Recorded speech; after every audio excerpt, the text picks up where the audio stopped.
This is set number 7038, the Troll Assault Wagon.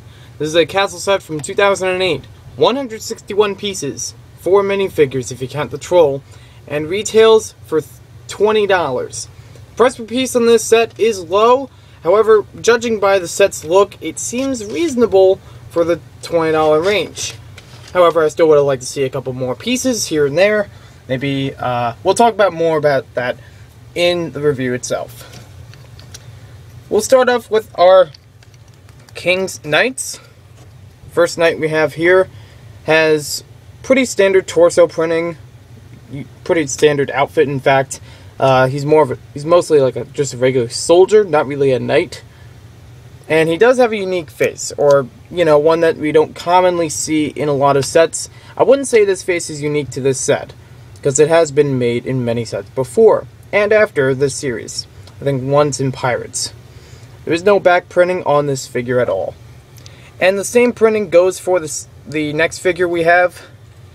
We just have a difference of face and weapon. This one carries an arch, or a crossbow, meant to say that. And he also has a pretty standard face. This has been reused a couple times before and after the Castle series, and during. So nothing too special about that face. We'll take off our main troll on here. We'll get to his accessories in just a bit.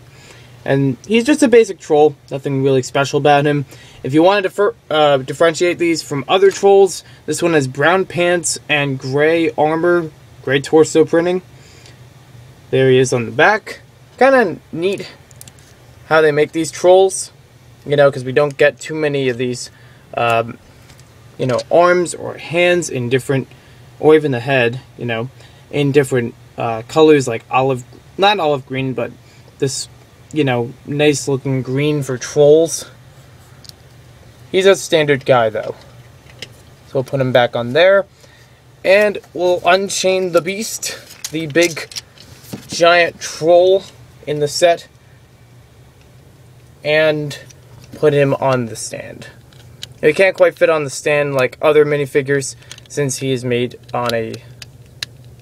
Well, he can still fit on pieces. He just fits on differently than other minifigures.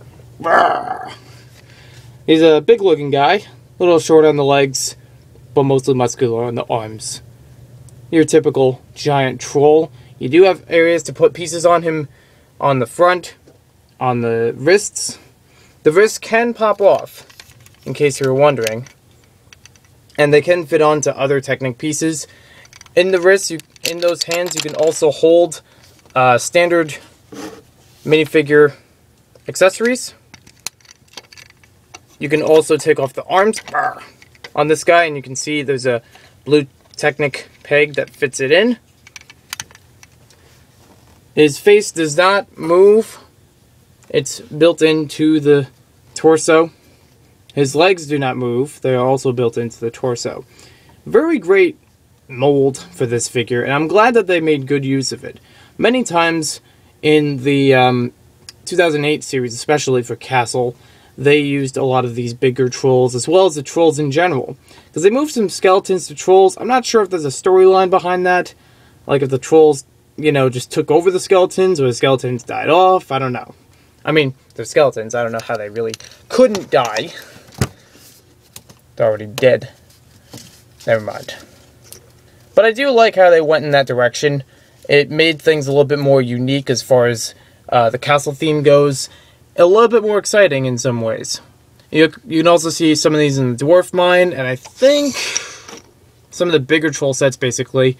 In almost every set that includes troll minifigures, you will find these. I think only a few of them just have the troll minifigures. So let's talk about this set. First off, we have our small build, and frankly, I'm not a fan of it. This is just a little wagon cart. Weapon cart. Weapon wagon, whatever you want to call it. There's really not much to it. You have this middle section that on the box and also in the instructions shows that you can put the spear, you have the sword in the back, but you can fit the spear and the crossbow that the two soldiers are holding, you can fit those inside of here. However, they don't actually fit just like all the weapons on the back. They just sit there, they could roll around, they could fall off.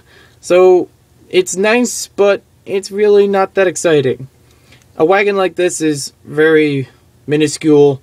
You can easily make this from your own collection. And sometimes this bottom part does pop off if you press on the minifigures too hard when trying to attach them.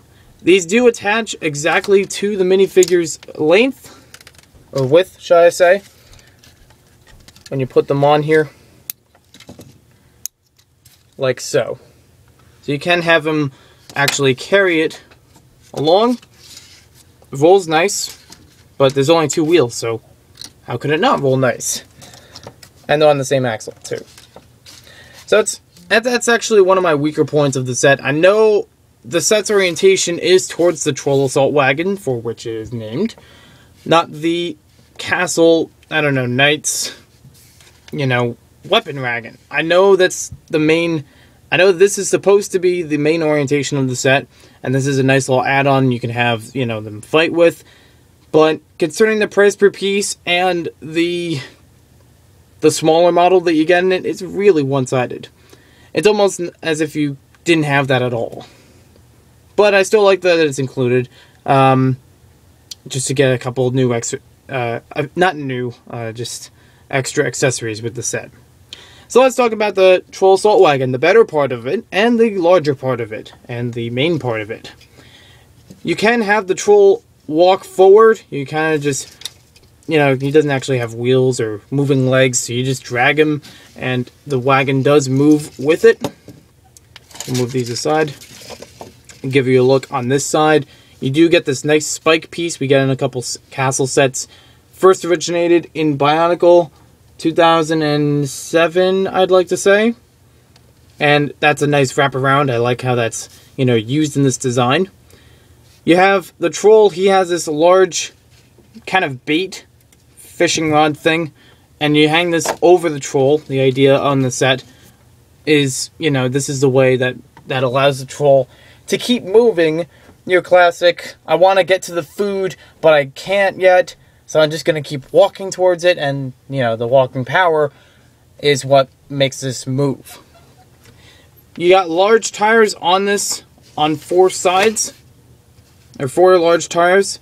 You do have some space in the back, so if you want to, if you have any extra trolls, you can hide them in here, put extra weapons in there, maybe put some crates with weapons in there, or hide some gold in there, because the trolls are after gold. Gold for trolls. We have some nice detail on the front. I wanted to point that out before we go to the back entirely. This little beat up design makes it look like a makeshift troll craft. Really fits with some of the other designs for troll activities and sets and some of their other models. So I do like how that's designed well. We also have a flag on the top. You can see that's actually not a fabric piece. It's more of like a light plastic piece, and has the troll symbol on it, kind of like a skull. I'm not exactly sure what the bottom part is, but I do like it. It's kind of a neat design, and you find these in a couple different sets, so it's not the only one that features it. Now, what's behind here is what's a surprise. You probably saw it before, but we get some Flickr missiles in a unique way. First of all, the flag can move back and forth, so you can have these exposed, but usually they can fly through the flag. What I'm going to show you in the back is a unique mechanism. You've probably seen it recently from one of the micromanagers. It's a sort of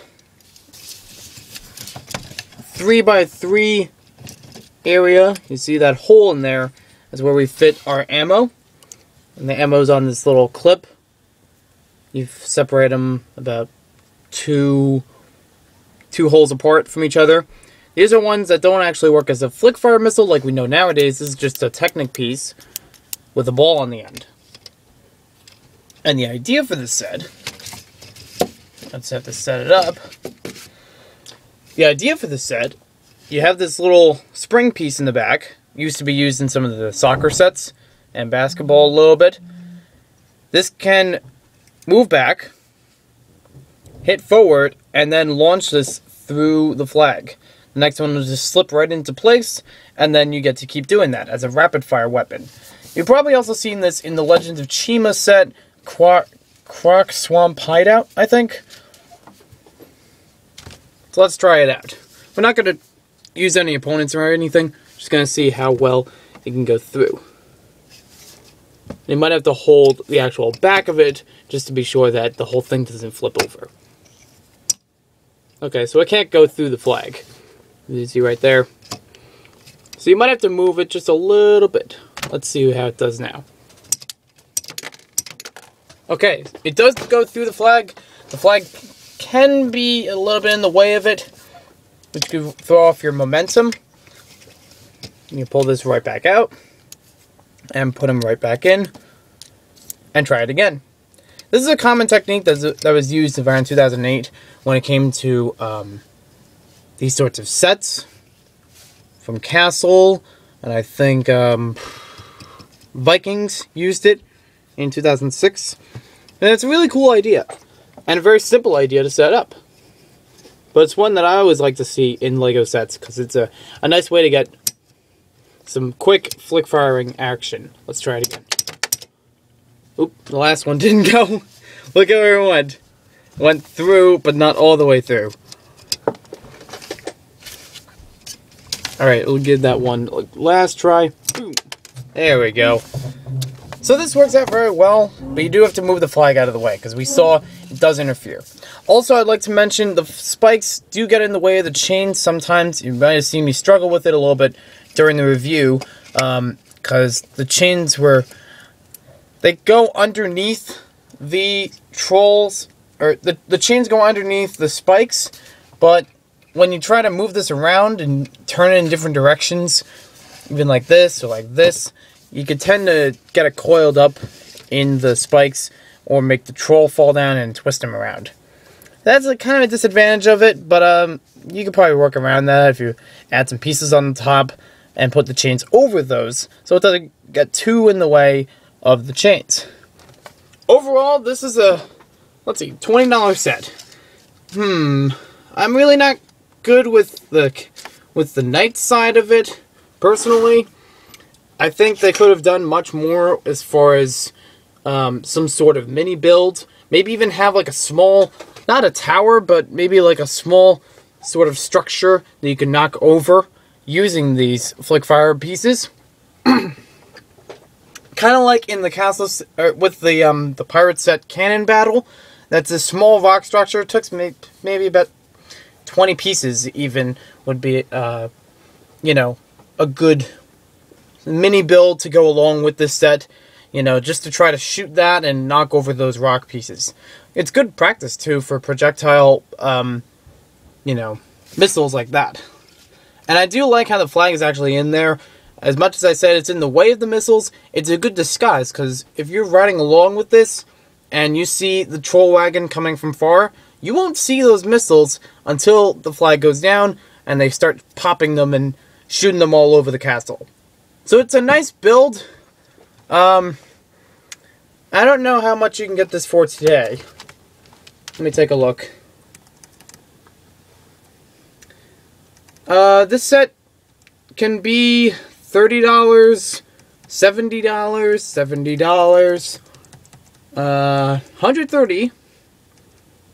Okay, so it's got a very big $40, $50. Well, it's got a big range of prices. You could probably build something like this on your own. You can look on Brickset. They do have instructions for this set, so you can try to build this on your own. Very easy to build, and you might, at best, want to just build the structure for the flickfire function and just add that into other sets. I might even try that with my own mocks, and I think it would work out really well. There are 2 instruction booklets for this set, so check them both out on Brickset to see how to build it. Thanks for watching this video, thanks for watching this review, and we'll see you next time with more LEGO set reviews.